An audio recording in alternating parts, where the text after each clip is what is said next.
नमस्कार प्यारे बच्चों, स्वागत है आपका अपने YouTube channel Shri Ram maths पर। तो देखिए हम एक्सरसाइज 4.2 का पहला क्वेश्चन देख रहे हैं। यहाँ पर गुणनखंड विधि से निम्न द्विघात समीकरणों के मूल ज्ञात कीजिए। तो यहाँ पर हम देखेंगे कि गुणनखंड विधि से हम द्विघात समीकरण का सॉल्यूशन किस प्रकार से करते हैं। देखिए इसका पहला क्वेश्चन हम ले रहे हैं यहाँ, उसी से हम समझेंगे। तो पहला क्वेश्चन लिखा है कि x² माइनस 3x माइनस 10 बराबर 0। इसको हमें गुणनखंड विधि से यहाँ पर सॉल्व करना है। तो देखो गुणनखंड विधि में हम करते क्या हैं, सबसे पहले आपको x² के गुणा में देखना है। तो यहाँ x² के गुणा में 1 है। फिर देखना है आपको अचर पद, मतलब जिसके गुणा में x या x² नहीं हो, जो कांस्टेंट टर्म है हमारी वो देखनी है। तो वो है यहाँ पर -10। तो 1 को -10 से गुणा करें तो यहाँ पर आएगा हमारे पास -10। तो आपको ऐसे दो नंबर लेने हैं जिनको हम गुणा करें तो -10 आए, और प्लस या माइनस कुछ भी करें तो उसमें फिर हमें -3 मिलना चाहिए। तो देखो जब 5 को 2 से गुणा करते हैं तो इस कंडीशन में हमें क्या मिलता है, 10 मिलता है। लेकिन जो 10 है वो माइनस का होना चाहिए, इसका मतलब दोनों में से एक प्लस का होगा, एक माइनस का होगा। उसके लिए आपको देखना है कि जो ये 3 बचा है वो माइनस का बचा है, इसका मतलब बड़ी वाली संख्या हमारी माइनस की होगी और छोटी वाली संख्या हमारी प्लस की होगी। तो इस -3x को हमें 5 और 2 की टर्म में यहाँ पर लिखना है। ओके, तो देखिए यहाँ से हम लिख सकते हैं x²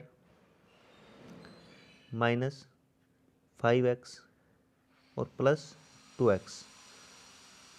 तो देखिए -5x प्लस 2x, तो माइनस का 3x ही होना है, बस हमने इसको इस प्रकार से लिख दिया है। और आगे है -10 और ये बराबर है किसके, 0 के। फिर देखिए इन दोनों में जो कॉमन है वो x कॉमन आ रहा है, तो यहाँ से x कॉमन ले लें तो यहाँ पर x हमारे पास बचेगा, और यहाँ से x तो हमने कॉमन ले लिया है तो -5 बचेगा। आगे देखिए यहाँ से हम प्लस का 2 कॉमन लेंगे, तो प्लस का 2 कॉमन लेने से यहाँ तो x बच जाएगा, और -10 को हम लिख सकते हैं 5 गुणा 2, तो 2 को तो हमने बाहर कॉमन ले लिया है, तो अंदर बचेगा हमारे पास 5, और ये बराबर है 0 के। फिर देखिए दोनों टर्म में x-5 फिर से कॉमन आ रहा है, तो x-5 यहाँ से यदि हम कॉमन ले लें तो x-5 कॉमन लेने पर यहाँ हमारे पास x बच जाएगा, और आगे हमारे पास प्लस के 2 बच जाएंगे, और बराबर क्या है, 0 है।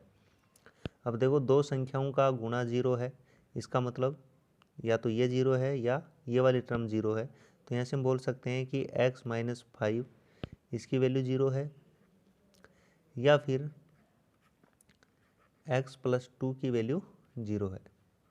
ओके, उसके बाद में देखिए जब x-5 बराबर 0 होगा, तो x-5 बराबर 0 है, इसका मतलब -5 उधर जाएगा प्लस का, तो यहाँ से x की वैल्यू आएगी कितनी, 5। या जब x + 2 बराबर 0 होगा तो प्लस का 2 दूसरी साइड जाएगा, तो x बराबर होगा -2। तो यहाँ पर इस द्विघात समीकरण के दो मूल मिलेंगे हमें, x बराबर 5 और x बराबर -2। या हम यूँ कह सकते हैं इस समीकरण के जो दो हल हैं वो हैं x बराबर 5 और x बराबर -2। याद कीजिए हमने ऐसा बहुपद में भी पढ़ा था, वहाँ इनको हम शून्य को बोलते थे, और द्विघात समीकरण में इन्हें हम क्या बोलते हैं, मूल बोलते हैं। तो यहाँ पर द्विघात समीकरण के दो मूल x बराबर 5 या x बराबर -2 प्राप्त होंगे। ओके, तो चलिए नेक्स्ट क्वेश्चन करते हैं इसी का। तो चलो इसका दूसरा पार्ट हम यहाँ पर सॉल्व कर रहे हैं। तो इसी का सेकंड पार्ट यदि हम देखें तो सेकंड पार्ट हमारा है 2x² प्लस x -6 और बराबर 0। तो यहाँ पर हमें देखो ये देखना है, 2 को -6 से गुणा करेंगे तो आएगा -12। तो आपको दो नंबर ऐसे लेने हैं जिनको गुणा करें तो -12 आए हैं, और प्लस या माइनस करें तो उस कंडीशन में हमारे पास प्लस का 1 आए। तो उसके लिए देखो 4 को 3 से गुणा करते हैं तो 12 आता है। अब दोनों में से प्लस का किसको लेना है, तो यहाँ पर देखिए कि जो x है वो किसका है, यहाँ पर x के गुणा में जो 1 है वो यहाँ पर प्लस का है, इसका मतलब बड़ी वाली संख्या प्लस की होगी, और जो छोटी संख्या है वो हमारी माइनस की होगी। तो देखो इसको हम इस प्रकार से लिख सकते हैं, 2x² plus 4x minus 3x और -6 बराबर 0। तो देखो 4 को 3 से गुणा करेंगे तो -12 आएगा, और प्लस 4x में से -3x करेंगे तो यहाँ पर प्लस का x बच जाएगा। उसके बाद में देखिए यहाँ दोनों में से 2x कॉमन आएगा, तो 2x कॉमन ले लेंगे, तो यहाँ पर बचेगा हमारे पास x। और आगे से देखिए कि 4 था, 4 को हम 2 इंटू 2 लिख सकते हैं, तो 2 तो हमने कॉमन ले लिया है, तो यहाँ पर बचेगा 2, और x को हमने पहले ही कॉमन ले लिया, तो अंदर हमारे पास बच जाएगा x प्लस 2। आगे से माइनस का 3 कॉमन आएगा, तो यहाँ तो बचेगा x, माइनस को हमने पहले ही कॉमन ले लिया है बाहर, तो यहाँ पर आएगा प्लस, क्योंकि माइनस प्लस गुणा होकर फिर से क्या हो जाएगा माइनस। और 6 को हम लिख सकते हैं 3 गुणा 2, तो 3 हमने कॉमन ले लिया है, मतलब बचेगा हमारे पास 2 और बराबर 0। फिर देखिए x प्लस 2 दोनों जगह पे है, तो x प्लस 2 फिर से यहाँ पर कॉमन आ जाएगा, तो x प्लस 2 कॉमन ले लिया हमने, तो यहाँ तो बचेगा हमारे पास 2x, और आगे से हमने x प्लस 2 को कॉमन ले लिया, तो बचेगा माइनस का 3, और ये बराबर हो गया किसके 0 के। उसके बाद में देखिए कि x plus 2 into 2x minus 3 ये बराबर 0 है, इसका मतलब या तो ये 0 है या ये 0 है, तो यहाँ से हम कह सकते हैं कि x प्लस 2 बराबर 0 या फिर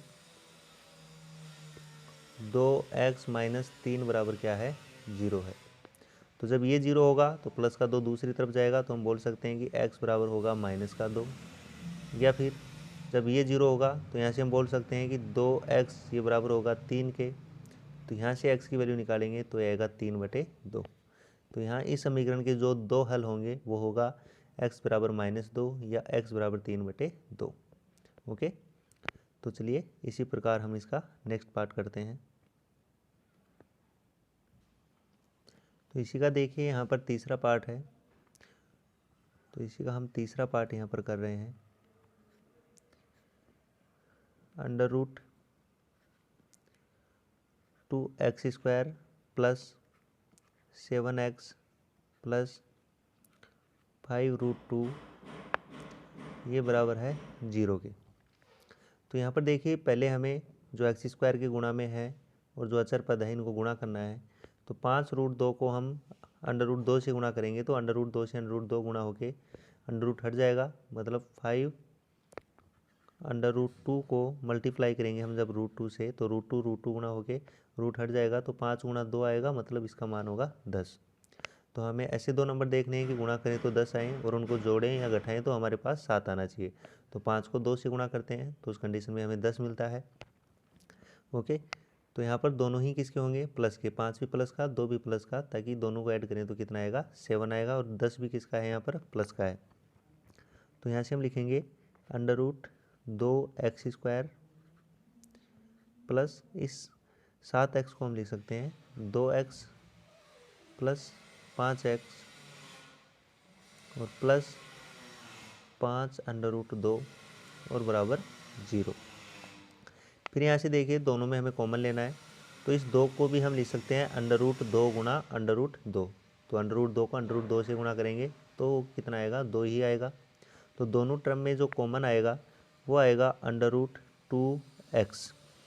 तो यहाँ से देखो अंडर रूट 2x को हमने कॉमन ले लिया, तो x का स्क्वायर था, एक x कॉमन ले लिया, तो बचेगा हमारे पास x। आगे देखिए इस 2 को अंडर रूट 2 गुणा अंडर रूट 2 लिख सकते हैं, तो एक अंडर रूट 2 बाहर कॉमन चला जाएगा, तो अंडर रूट 2 और बचेगा, और वो x को हमने पहले ही कॉमन ले लिया है। आगे वाली टर्म में देखें तो सिर्फ कॉमन आएगा हमारे पास 5, तो यहाँ पे बचेगा x और आगे बचेगा अंडर रूट 2, और ये बराबर होगा किसके 0 के। फिर देखिए x प्लस √2 दोनों जगह है, तो x प्लस √2 को हम फिर से यहाँ से कॉमन लेंगे, तो x प्लस रूट को जब कॉमन लेंगे तो यहाँ पहले तो हमारे पास बचेगा √2x और आगे बचेगा हमारे पास प्लस का 5, और ये होगा बराबर 0 के। ठीक है, इसके बाद में यहाँ पर देखिए कि x plus √2 into √x plus 5 ये 0 है, तो यहाँ से हम बोल सकते हैं कि या तो x प्लस √2 बराबर 0 होगा या फिर √2x प्लस 5 बराबर 0 होगा। तो जब ये 0 होगा तो प्लस का √2 दूसरी साइड जाके माइनस का होगा, तो यहाँ से हम बोल सकते हैं कि x बराबर होगा -√2, या फिर यहाँ से यदि हम देखें तो √2x ये बराबर होगा -5 के। तो यहाँ से x की वैल्यू जो निकल के आएगी वो आएगी -5/√2। उसके बाद में हम देखें यहाँ से इसको फिर सोल्व कर सकते हैं कि बटे में अंडर रूट वाली संख्या हम नहीं लिखते, तो इसको हटाने के लिए हम ऊपर नीचे अंडर रूट 2 से क्या कर देंगे, गुणा कर देंगे। तो नीचे तो अंडर रूट 2 को अंडर रूट 2 से करेंगे तो अंडर रूट हट जाएगा, तो इसको हम लिख सकते हैं एक्स बराबर ऊपर हो जाएगा -5√2 और बटे में आ जाएगा 2। तो डिपेंड करता है किस प्रकार से लिखा हुआ है, उसी प्रकार से हम इसको चेंज कर लेंगे। तो यहाँ पर हमें x के 2 मान मिले, x बराबर -√2 और एक x बराबर -5√2/2। तो ये इस समीकरण के 2 हल या 2 मूल हमें प्राप्त हुए हैं।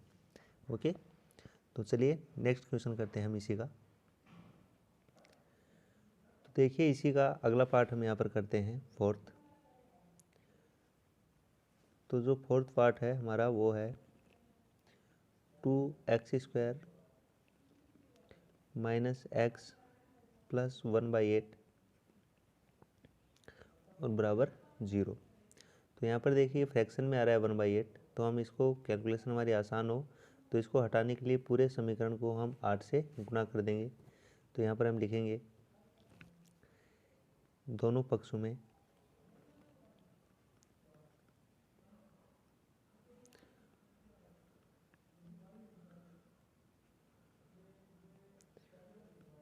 8 से गुणा करने पर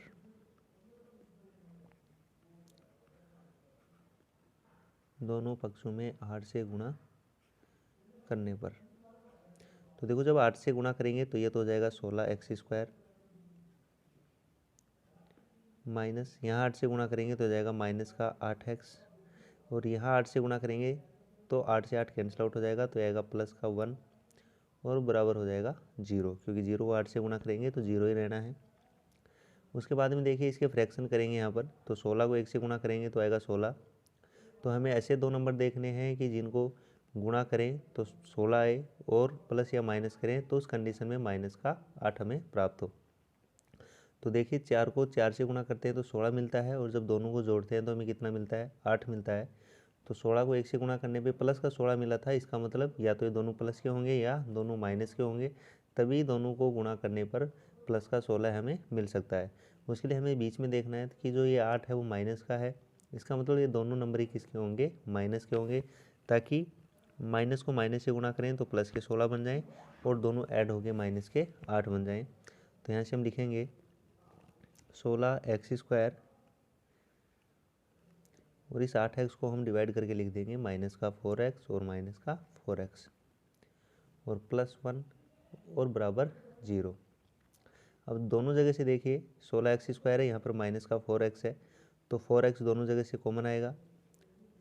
तो 16x² में से 4x हमने कॉमन ले लिया तो 4x बचेगा, और माइनस यहाँ से पूरा 4x हमने कॉमन ले लिया था तो यहाँ पर बचेगा -1।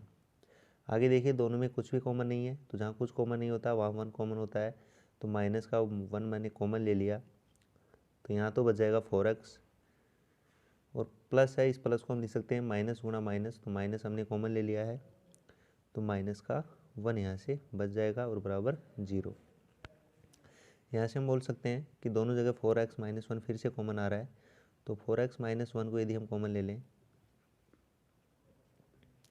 4x - 1 हमने कॉमन ले लिया तो यहाँ भी 4x बचेगा और आगे भी -1 बच जाएगा और बराबर 0। तो 4x - 1 और दूसरा जो फैक्टर है इसका वो भी है 4x - 1, तो या तो ये 0 है या फिर ये 0 है। तो यहाँ से हम बोल सकते हैं कि 4x यहाँ से आ जाएगा 1, या इसको जब बराबर 0 करेंगे तो यहाँ से भी 4x की वैल्यू आएगी 1, तो यहाँ से x की वैल्यू आई 1/4, और इसको सोल्व करेंगे तो यहाँ से भी x निकल के आएगा 1/4। तो यहाँ पर हम देख पा रहे हैं कि दोनों ही जो इसके रूट थे, दोनों मूल जो हैं वो समान आ रहे हैं। तो यहाँ से x के जो सॉल्यूशन निकले x बराबर 1/4, यहाँ से भी x बराबर 1/4। तो हमने यहाँ पर 4 पार्ट इसके डिस्कस किए हैं, जो 5th पार्ट है इसका वो आप खुद सोल्व करेंगे। तो हम चलते हैं इसके क्वेश्चन नंबर 2 की तरफ। तो देखिए जो क्वेश्चन नंबर 2 है हमारा वो है कि जो एग्जाम्पल नंबर 1 है उसमें जो प्रॉब्लम्स दी हुई हैं उनका हमें सॉल्यूशन निकालना है। तो हमने उनकी इक्वेशन बना ली थी, उसका सॉल्यूशन आपको खुद करके देखना है। यहाँ देखिए हम अगला जो इसका थर्ड क्वेश्चन है वो देखते हैं। ऐसी 2 संख्या ज्ञात कीजिए जिनका योग 27 हो तथा गुणनफल 182 हो। तो देखिए दोनों संख्याओं का योग हमें यहाँ पर दे रखा है 27, तो हम एक संख्या यहाँ पर मान लेते हैं। तो मैंने मान लिया कि माना प्रथम संख्या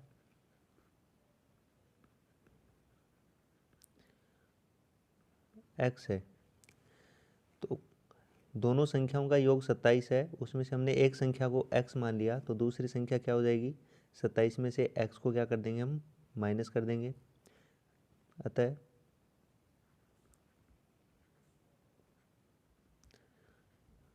द्वितीय संख्या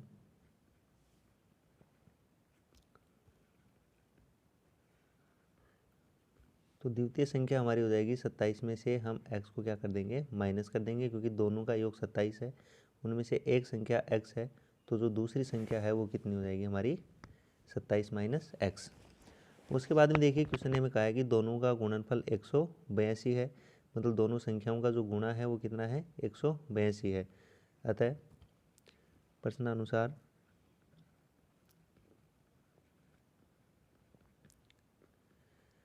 दोनों संख्याओं का गुणा मतलब x इंटू 27 माइनस एक्स, ये जो है वो है 182। तो यहाँ से देखिए x को 27 से गुणा करेंगे तो आएगा 27x, और x को माइनस एक्स से करेंगे तो आएगा माइनस का एक्स स्क्वायर, और ये बराबर है 182 के। तो 27x और माइनस एक्स स्क्वायर को भी हम दूसरी साइड ले जाएंगे, तो एक्स स्क्वायर माइनस का था, दूसरी साइड जाके प्लस का हो जाएगा, जबकि जो 27x है वो प्लस का है, वो माइनस का हो जाएगा। तो माइनस का 27x और 182 तो इधर ही है, तो प्लस का 182, और इस साइड क्या बच जाएगा, 0, तो बराबर हो जाएगा ये 0 के। तो यहाँ से देखिए अब हमें इसके फैक्टर करने हैं, तो हमें ऐसे दो नंबर देखने हैं कि जिनको यदि हम गुणा करें तो 182 आए, और प्लस माइनस करें तो उस कंडीशन में हमारे पास 27 मिलना चाहिए।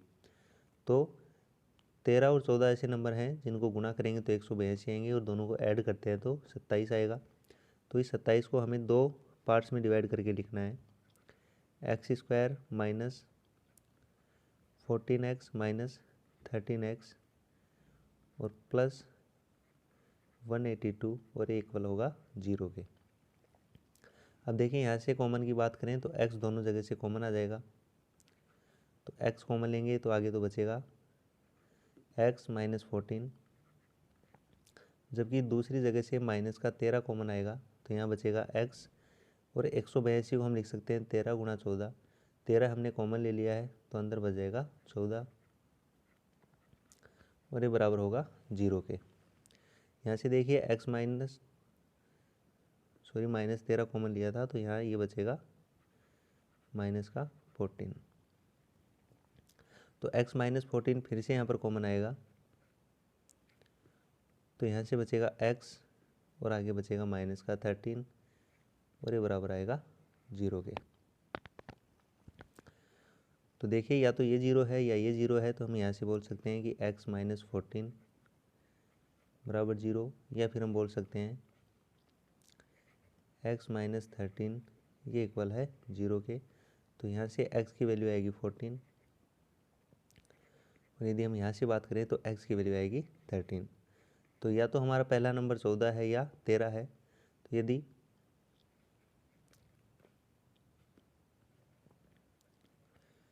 प्रथम संख्या 14 हो तो द्वितीय संख्या कितनी हो जाएगी,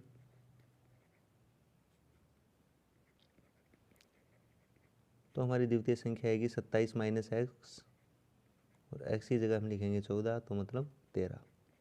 तो यदि पहली संख्या 14 है तो दूसरी हो जाएगी 13, और यदि ऐसे ही माने ये पूरा लिखे, यदि प्रथम संख्या हमारी हो 13 तो दूसरी संख्या क्या होगी, तो 27 में से हम 13 माइनस करेंगे तो दूसरी संख्या आएगी 14।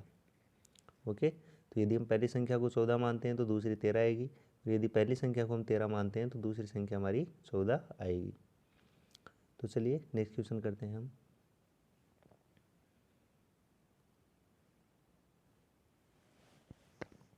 तो देखिए फोर्थ क्वेश्चन है हमारा कि दो क्रमागत धनात्मक पूर्णांक ज्ञात कीजिए जिनका वर्गों का योग 365 है। तो यहाँ पर देखिए मान लेंगे कि हमारा प्रथम धनात्मक पूर्णांक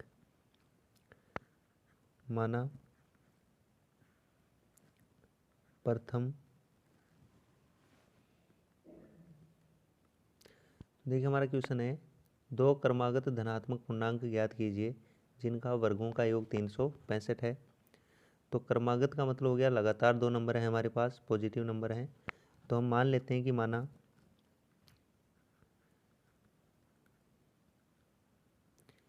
प्रथम धनात्मक पूर्णांक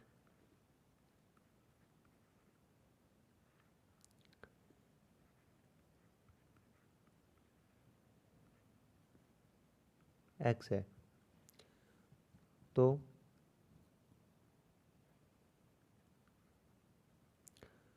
दूसरा धनात्मक पूर्णांक क्या हो जाएगा, तो लगातार हैं तो अगला इससे एक ज़्यादा मतलब x+1 हम कह सकते हैं कि यदि एक नंबर यदि 10 है तो अगला लगातार की बात कर रहे हैं तो अगला हो जाएगा, एक ऐड कर देंगे तो 11। तो यदि हमने पहला धनात्मक पूर्णांक x माना है तो दूसरा धनात्मक पूर्णांक हमारा हो जाएगा x+1। अब क्वेश्चन बोल रहा है कि इनके वर्गों का योग 365 है, कि इन दोनों का स्क्वायर करें और उनको ऐड करें तो कितना मिलता है, हमें 365 मिलता है। अतः प्रश्नानुसार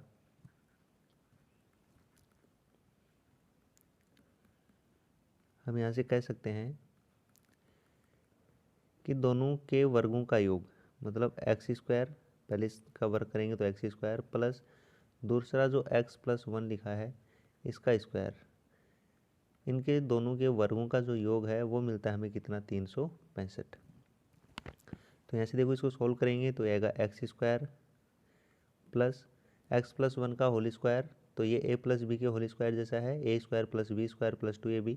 तो इसको ओपन करेंगे तो ये होगा x² +1 और प्लस 2x, ये बराबर होगा 365। तो यहाँ से देखिए x² प्लस x² तो 2x² हो जाएंगे प्लस 2x, और देखिए 365 इधर आएगा माइनस में और +1 पहले से है तो +1 और -365 तो बचेंगे हमारे पास माइनस के 364 और ये बराबर हो जाएगा 0 के। अब देखिए पूरे समीकरण में 2 से डिवाइड हो रही है तो इस पूरी इक्वेशन को 2 से यहाँ पर हम क्या कर देंगे, डिवाइड कर देंगे। तो 2 से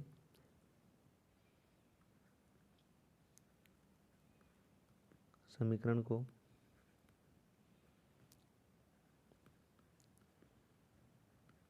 भाग करने पर, तो 2 से डिवाइड करेंगे तो देखिए यहाँ पे तो बचेगा हमारे पास x²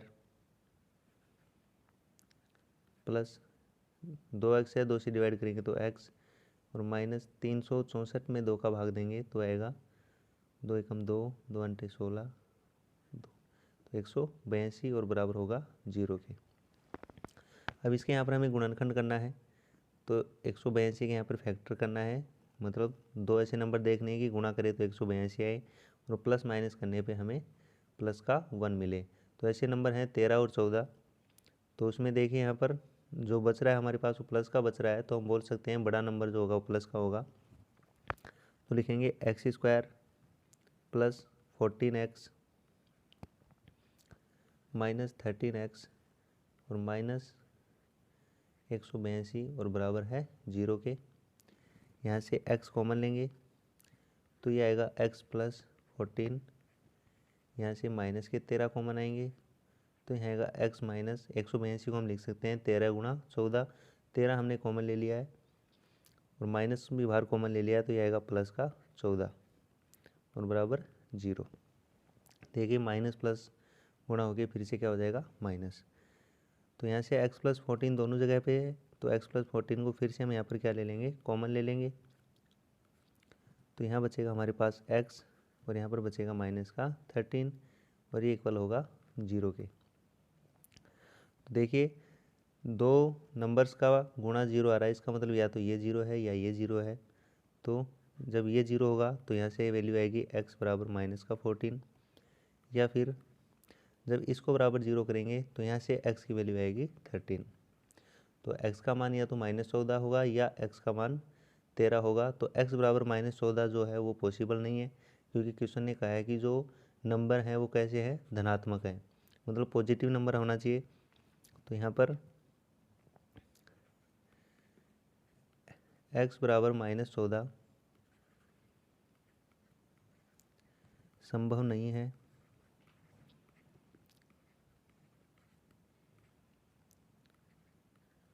क्योंकि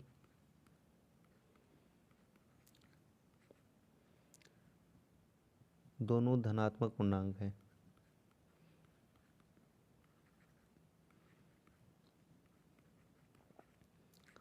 दोनों धनात्मक पूर्णांक हैं। ओके, तो x बराबर -14 यहाँ से नहीं लेंगे, तो x बराबर 13 है। अतः प्रथम जो धनात्मक पूर्णांक है हमारा वो बराबर x था, मतलब 13, और जो दूसरा है वो x + 1 था। तो x हमने यहाँ पर 13 लिया है, तो 13 + 1 मतलब दूसरा जो नंबर है हो जाएगा 14। तो पहला धनात्मक पूर्णांक हमारा 13 और दूसरा धनात्मक पूर्णांक हमारा यहाँ से 14 है। ओके, तो चलिए नेक्स्ट क्वेश्चन करते हैं हम।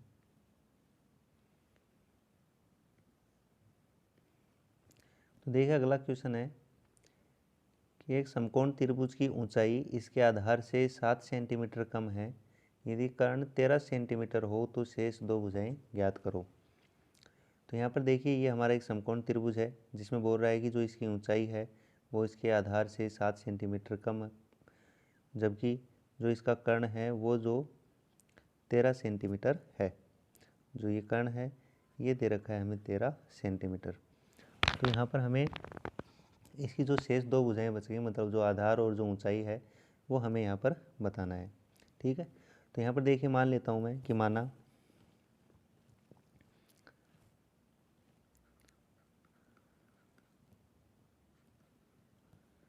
समकोण त्रिभुज का आधार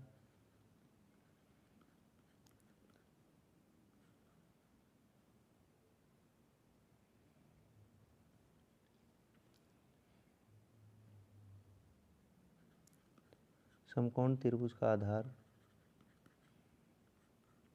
ये हमने मान लिया कि x सेंटीमीटर है। तो जो इसकी ऊंचाई है वो इससे 7 सेंटीमीटर कम है। अतः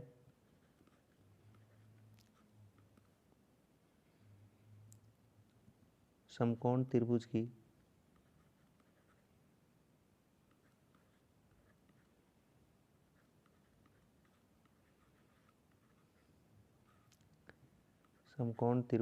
ऊंचाई वो इससे 7 सेंटीमीटर कम है। तो यदि आधार x है तो ऊंचाई इससे 7 कम हो जाएगी, तो x - 7 सेंटीमीटर इसकी ऊंचाई हो जाएगी। उसके बाद में देखिए यहाँ पर हमें दिया है कि इसका जो कर्ण है वो 13 सेंटीमीटर है, और हमें समकोण त्रिभुज की तीनों भुजाओं के बारे में पता है कि इसका लंब का स्क्वायर प्लस आधार का स्क्वायर जो है वो कर्ण के स्क्वायर के बराबर होता है। ओके, जिसे हम पाइथागोरस प्रमेय कहते हैं। तो हम यहाँ पर लिख सकते हैं कि पाइथागोरस प्रमेय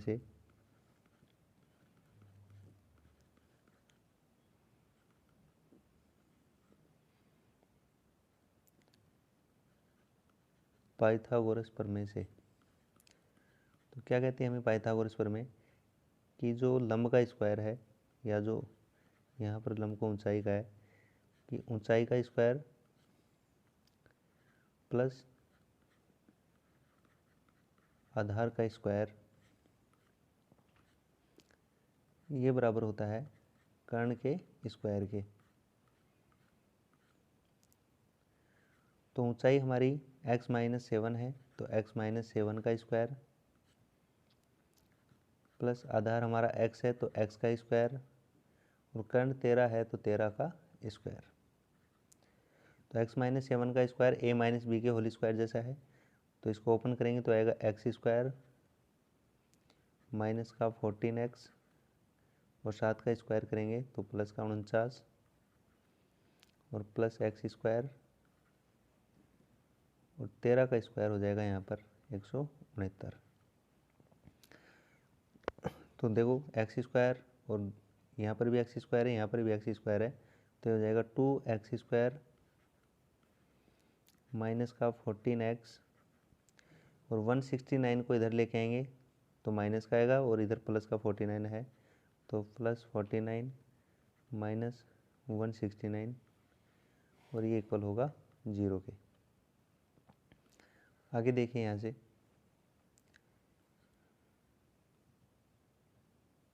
तो 2x² माइनस 14x और प्लस 49 है और माइनस का 169 है, तो यहाँ पर बचेगा माइनस का 120 और ये बराबर हो जाएगा 0 के।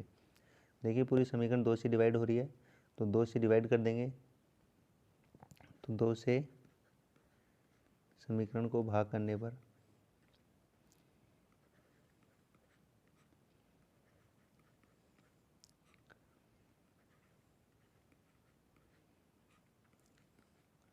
जब 2 से डिवाइड करेंगे तो देखिए यहाँ पर आएगा x², 14 में 2 का भाग देंगे तो आएगा माइनस का 7x, और यह आ जाएगा माइनस का 60 और बराबर 0।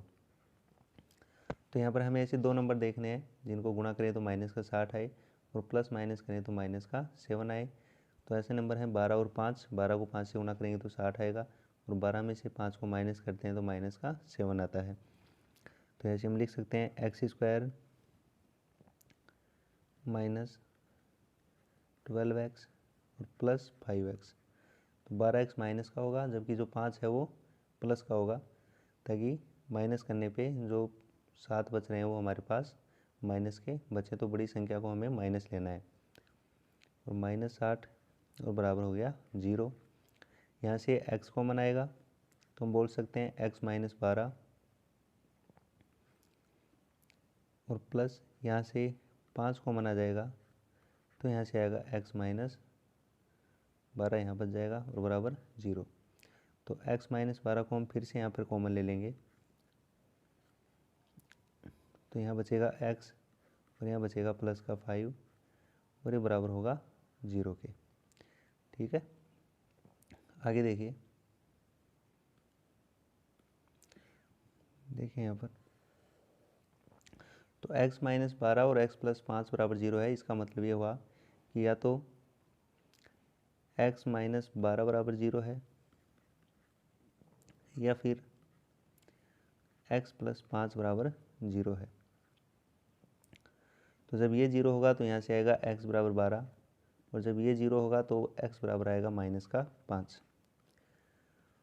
तो यहाँ से देखिए x बराबर -5 जो है ये वैल्यू पॉसिबल नहीं है, क्योंकि ये x जो है वो हमने आधार की, जो हमारा आधार है वो है, और ये हमेशा एक धनात्मक नंबर होगा, क्योंकि इसकी जो लंबाई है वो कभी भी माइनस में नहीं हो सकती। तो यहाँ से हम बोल सकते हैं अतः x बराबर -5 संभव नहीं है। क्यों संभव नहीं है? क्योंकि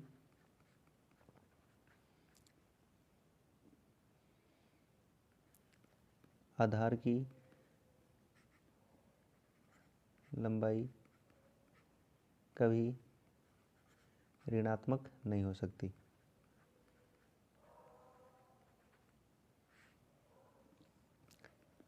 कभी ऋणात्मक नहीं हो सकती। ठीक है, तो x बराबर -5 नहीं लेंगे, तो हम यहाँ पर लेंगे x बराबर 12 लेने पर। तो जब x बराबर 12 लेंगे तो आधार हमने x माना था, तो आधार तो हमारा हो जाएगा 12 सेंटीमीटर, और जो उसकी ऊंचाई है वो इससे 7 सेंटीमीटर कम थी, मतलब x माइनस 7 थी। तो x यहाँ पर 12 है, तो 12 माइनस 7 मतलब ऊंचाई जो आ जाएगी वो आएगी 5 सेंटीमीटर। ओके, तो चलिए इसका लास्ट क्वेश्चन देखते हैं यहाँ पर। तो देखिए अगला क्वेश्चन हमारा है कि एक कुटीर उद्योग एक दिन में कुछ बर्तनों का निर्माण करता है। एक विशेष दिन ये देखा गया कि प्रत्येक नग की निर्माण लागत उस दिन के निर्माण किए गए बर्तनों की संख्या के दुगुने से 3 अधिक थी। यदि उस दिन की कुल लागत 90 रुपये थी तो निर्मित बर्तनों की संख्या व प्रत्येक नग की लागत बताओ। तो तो यहाँ पर देखो मान लेते हैं कि उस दिन जो निर्मित बर्तनों की संख्या थी वो x थी। तो यहाँ पर हम लिखेंगे कि माना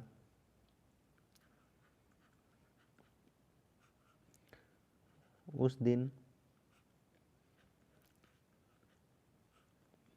निर्मित बर्तनों की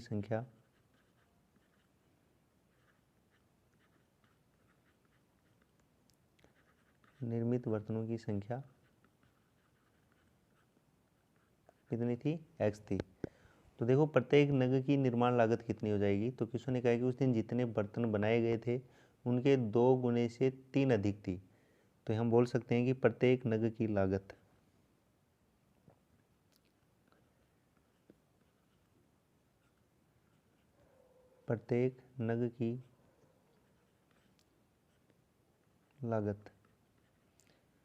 तो प्रत्येक नग की जो लागत है वो हो जाएगी उस दिन निर्मित बर्तनों की संख्या के 2 गुने से। तो हमने उस दिन निर्मित बर्तनों की संख्या x मानी है, तो इनके 2 गुने से 3 अधिक थी। उसके बाद में देखिए क्वेश्चन ने कहा है कि उस दिन कुल लागत जो है 90 रुपये थी। उस दिन की कुल जो लागत है, उस दिन की कुल लागत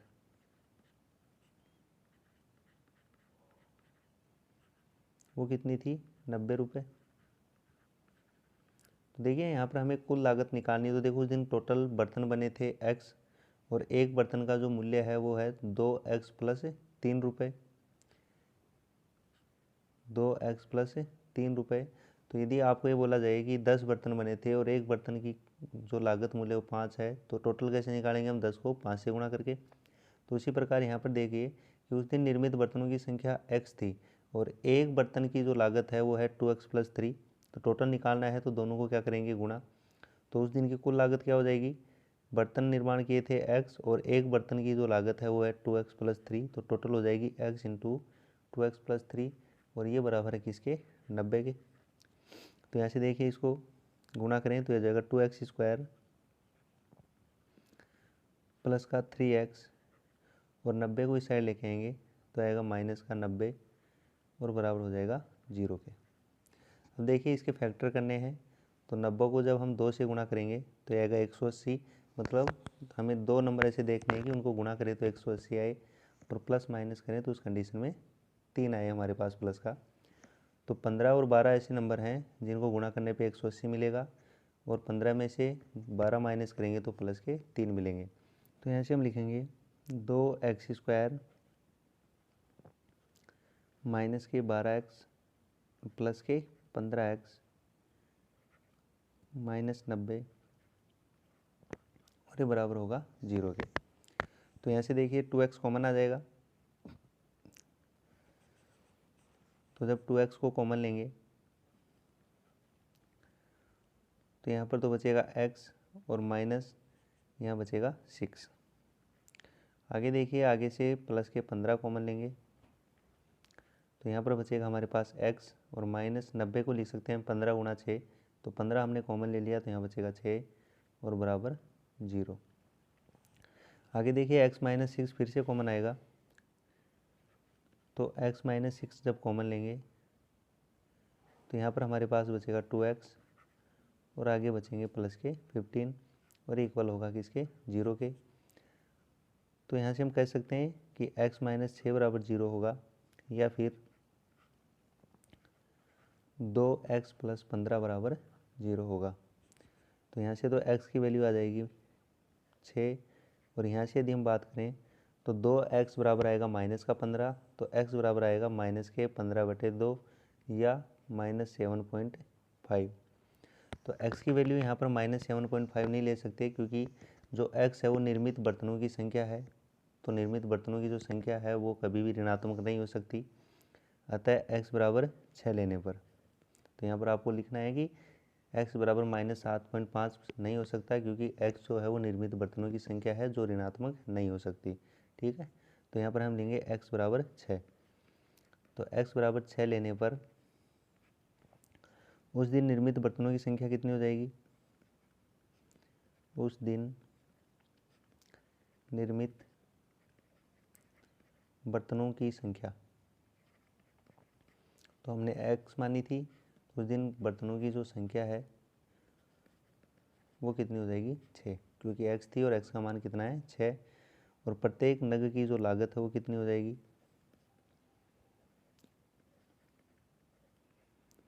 प्रत्येक नग की लागत,